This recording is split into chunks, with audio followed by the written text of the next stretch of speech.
Guys, we're never going to make any progress if we keep focusing on the wrong thing. All right, I want to talk about an unjustified use of force incident that took place with the US Marshal's office in Jackson, Mississippi. But first, let's talk about your clothing. Nothing pisses off the left more than a patriotic American flying proudly the colors red, white, and blue. So, are you ready to piss off the left and see those tears stream? State Patriot is a clothing and apparel company on a mission to honor our nation and its heroes. While their Blue Line dry fit shirts with UPF 50 sun protectant have won my heart in particular, State Patriot also offers a variety of patriotic gear designed to support all first responders and our military. I love their shirts. I love their hats. This hat in particular, it has a removable patch, right, fastened on with Velcro. You can wear the same hat every day or have a different logo for each day of the week if you'd like. So go check them out on Facebook and Instagram at State Patriot or visit www.statepatriot.com. Use promo code NatesWilden15, that's NATESWILDN 15, for 15% off of your purchase. So, like I said before, there was a use of force incident in Jackson, Mississippi. Now, the U.S. Marshals, apparently, according to the stories, were tracking two homicide suspects across state lines. There was a double homicide that took place in Canton, Ohio, and this particular video shows U.S. Marshals arresting one of the 17-year-old suspects. We'll watch that video right now, along with the reaction from Dr. Richey, which is the main reason I'm doing this video. He's being escorted out by, see, this is why people don't like the police, okay? A man who's handcuffed, he's being escorted out by US Marshals, and then this happens. Let's just show the video.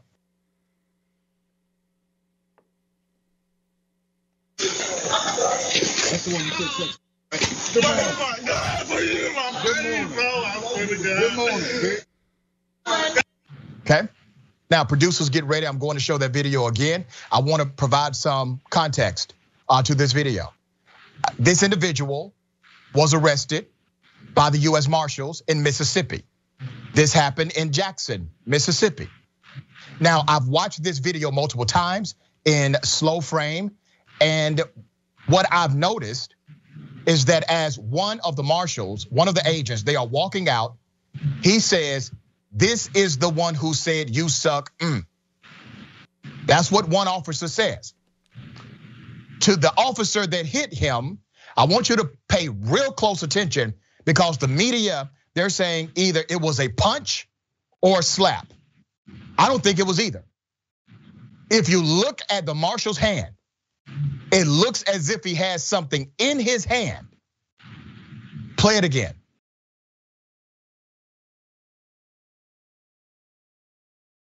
At this part, okay, That's the one you took. watch where his hand goes. Good morning. Good morning. Okay, so my man Ryan Tillman, the founder of Breaking Barriers United, did a video on this that he posted to Instagram a few days ago, and that's what first drew my attention to this incident. Now, everything that Ryan said in his video, I 100% agree with, and that this marshal, right, this federal agent, in punching this guy while he's in handcuffs is wrong, okay? Now, because from what I'm about to say later on in my video, there are going to be critics jumping all over this saying, "Oh, Officer Nate's defending this guy. He's a racist. This guy was in handcuffs. He hit him because he's black. He's a racist police officer, and Officer Nate is defending him because Officer Nate was a racist police officer." Okay, shut up. Listen to the words that are coming out of my mouth. What this marshal did in this video was wrong. I am not defending his actions. Okay? Let's just get that out on the table right now. Hitting a suspect when they're not a threat, okay, regardless of whether or not he has handcuffs on, okay, just like Ryan said in his video, a person can be in handcuffs and still be a threat to you, and using some type of force would be justified, but that's not the case here. Okay, this guy is not a threat. He was being walked out of his house wearing handcuffs, and I don't know, for whatever reason, this U.S. Marshal, he let his emotions get the best of him, and he punched him in the face. And the guy falls on the ground and starts crying and whimpering. Then he tells him, "Good morning, B-word." okay? But if you look at that right hand, it looks as if he has something in that hand. Now, obviously, we need more information to verify that, but you can clearly see it does indicate the man has something in his hand. Now, I know we would like to focus on that one marshal, right? But did any of those other marshals do anything? No, not a damn thing. See, this is the culture. Obviously, it's against policy to strike a man in the face, open hand, closed fist, or with a weapon. Obviously. Okay, now here's the part where I start to get pissed off, is that he's talking about culture. He's talking about the culture within law enforcement. He's trying to make you believe that this is just what cops do. That whenever we have a black suspect in handcuffs, that we're just doing whatever we want. We can abuse him, we can kick him, punch him, violate his rights, and there's absolutely no consequences. And it's 100% bullshit.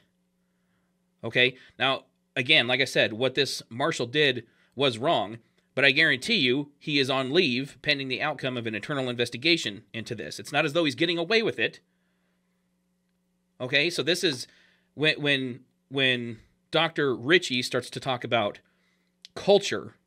Okay, why aren't we talking about the culture where murder rates are astronomically higher within the black community than within any other demographic? Why aren't we talking about that? Because apparently this guy is getting arrested and being charged with murder.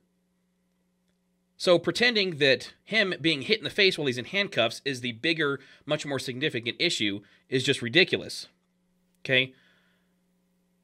Talking about culture, why aren't you condemning the culture that exists within the black community where they are murdering each other at rates that are alarmingly high? Why aren't you talking about that?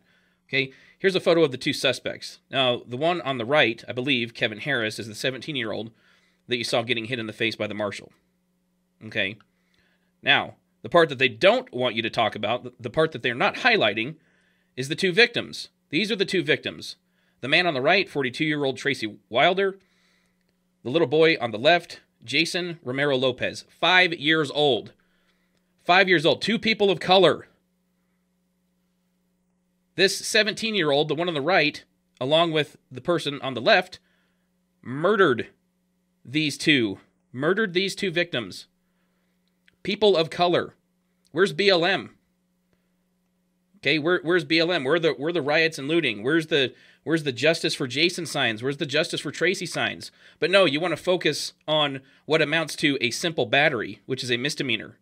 You want to focus on the US Marshal, because he's white, hitting the suspect in the face while he's in handcuffs. Yes, it was wrong. It was a violation of his rights. It was a violation of policy, no doubt.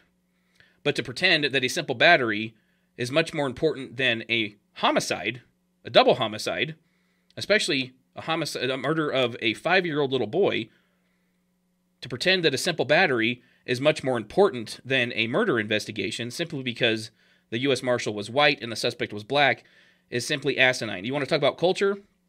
Fine, let's talk about culture. Let's talk about these two black kids murdering an adult black male and a Hispanic child. Let's talk about that. Let's talk about that culture. Start condemning that culture. Okay? Then we can talk. You want to make people believe that these sorts of civil rights violations are just ubiquitous in the law enforcement community. They're not. Okay? Things like this happen very rarely. Things like this happen a fraction of the time compared to, I mean, if you think about all the law enforcement contacts that are made in a single day, a single week, a single month, this kind of stuff where an officer loses his cool and punches a suspect who is in handcuffs, that happens very rarely. But people like Dr. Richey want you to believe that it happens every time a black man is arrested, and it's just not true. There's no evidence to back that up. But they want to take this one incident and highlight it and blow it up and showcase it so that it overshadows the fact that these two black kids, the 17 and the 16-year-old, were out to... So the original story from Canton, Ohio, is that they were targeting a different black man. And it must have been like a drive-by shooting or something, or they're just not that great with guns. But essentially what they did was spray bullets all over the place.